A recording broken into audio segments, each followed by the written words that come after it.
Israel, nagbabadyang muling umatake sa Iran. Ito ay ayon mismo sa kanilang defense minister na si Israel Katz na maaaring ngayon o maaaring bukas ay muling umatake ang Israel independently sa Iran. Bakit ito sinabi ng Israel? Yan ang ating pag-uusapan sa videong ito. Pero bago ang lahat ay huwag kalimutang mag-subscribe. Samahan mo na rin ng like ang videong ito at i-click ang notification bell. Napakalaking tulong yan para sa aming mga content creators.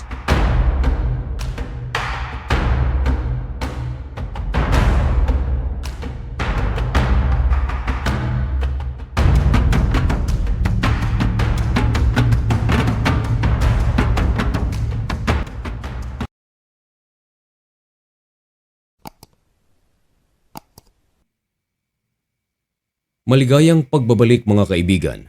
Kumusta kayong lahat? Ngayon ay June 30, 2026 at nagbabaga at napakabagong balita ang ating ihahatid sa inyo.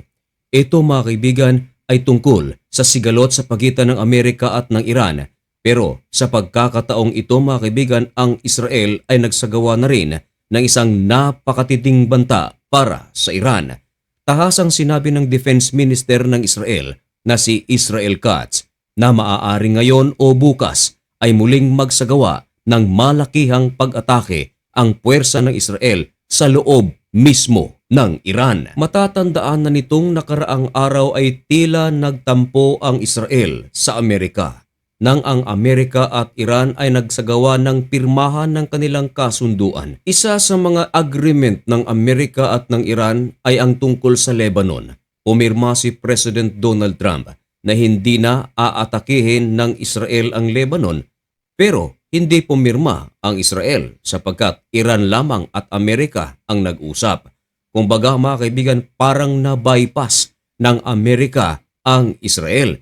Pero kahit na nagkaroon na sila ng pirmahan, ay nagsagawa pa rin ng mga pag-atake ang puwersa ng Israel sa Hezbollah ng Lebanon. Maraming mga binitawang pahayag ang Prime Minister ng Israel na si Benjamin Netanyahu na hindi maganda para sa pandinig ni President Donald Trump. Merong pagkakataon mga kaibigan na sinabi ni President Donald Trump na ang Israel ay kinakailangang mag-behave. Sinabi pa ni President Donald Trump na kung sino ang kokontra sa kanyang desisyon ay parang kinakalaban nito ang United States of America. Tila pinaparinggan nito si Benjamin Netanyahu dahil sinabi ni Benjamin Netanyahu na kaya nilang atakihin ang Iran kahit walang Amerika. Isa namang pangit na pahayag ang binitawan ni President Donald Trump. Ayon sa kanya, without America, there would be no Israel. Pero sinagot ito ng isang lawmaker ng Israel at sinabing, kung walang Israel, walang Amerika. Pero sa pagkakataong ito mga kaibigan, matapos lamang ang ilang oras na mai-upload ang videong ito, ibinalita ng Iran International na sinabi mismo ng Defense Minister ng Israel na si Israel Katz na inutusan niya ang Israeli military upang maghanda sa isang gagawing independent strike laban sa Iran. Ipakita muna natin ang ating mga pruweba. Ibinalita ng Iran International. Ito pang isa mga kaibigan ay nagmula mismo sa Israeli site o news site ng Israel. Maraming mga ebidensya ang ating maipapakita. Kaya lang kung uubusin natin lahat ng mga ebidensya ay baka wala na tayong mahatid na balita sa ating mga taga-subaybay. Ganun pa man mga kaibigan, wala nang duda na talagang sinabi ito mismo ng Israel na talagang magsasagawa sila ng pag-atake sa Iran. Kung hindi ngayon, maaaring bukas.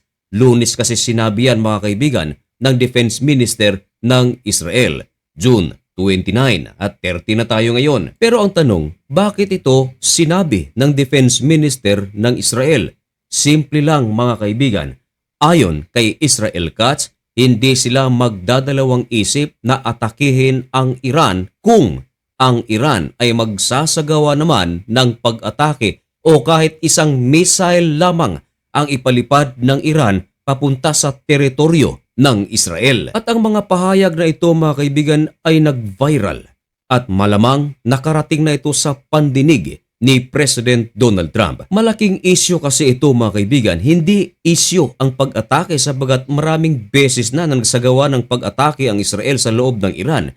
Pero ang talagang tumawag ng pansin ay ang sinabi ni Israel Katz na ang kanilang gagawing pag-atake sa Iran ay independent.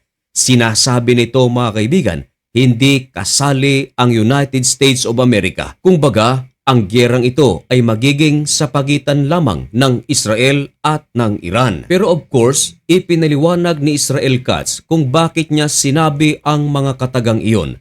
Ayon sa kanya, hahayaan daw nila si US President Donald Trump na magsagawa ng kanilang diplomatic efforts para sa Iran. At nang sa ganon ay hindi raw masira ang diskarte ni President Donald Trump. Pero iba ang sinasabi dito ng mga commenters at mga eksperto.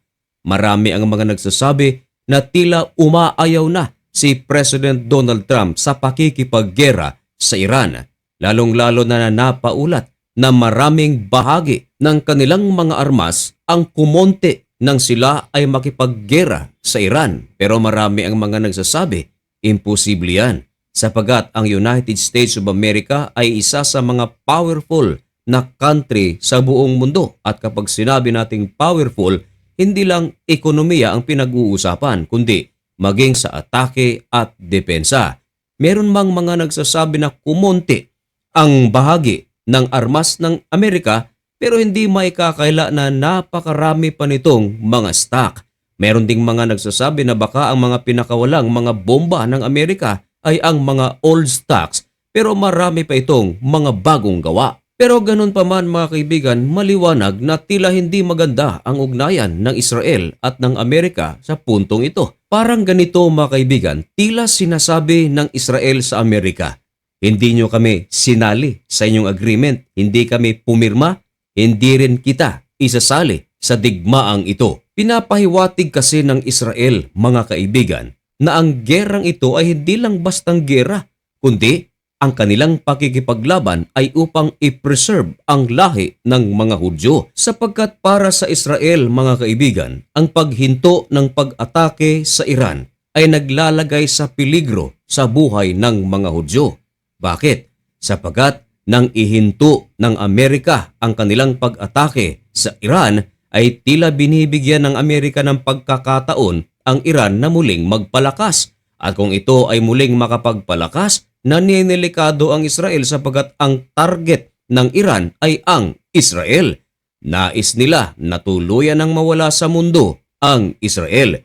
Ito rin ang dahilan kung bakit gumawa o lumikha o nagpundo ito ng mga militanting grupo gaya ng Hamas, Hezbollah at Houthi. At meron pa silang slogan, Death to America, Death to Israel, Victory to Islam. Kung kayo naman ang tatanungin mga kaibigan, kaya ng Israel ang Iran o baliktarin natin? Kaya ng Iran ang Israel kung gera ang pag-uusapan? Ipaalam ang inyong mga komento at opinyon dyan sa comment section at malugod ko po iyang babasahin. Manatiling updated sa mga pangyayari sa loob at labas ng bansa. Dito lang sa Usapang Banal. May God bless you and thank you so much for watching. Goodbye.